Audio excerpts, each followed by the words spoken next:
قائد اہل سنت امام شاہ احمد نورانی صدیقی رحمۃ اللہ علیہ جنرل یحییٰ خان سے ملنے کے لیے گئے، تو یحییٰ خان نے وہاں کوئی ایسی نازیبہ بات کی تو آپ نے ڈانٹا اسے. تو اس وقت کے لیفٹیننٹ جنرل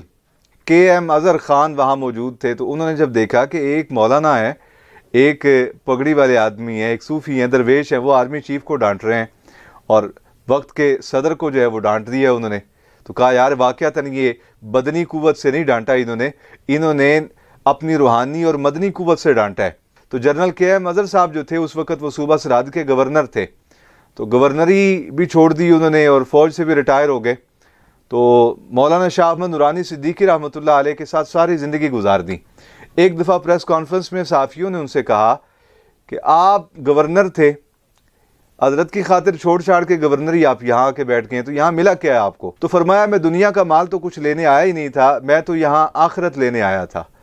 تو میں تو پوری قوم سے عرض کروں گا کہ میری مانو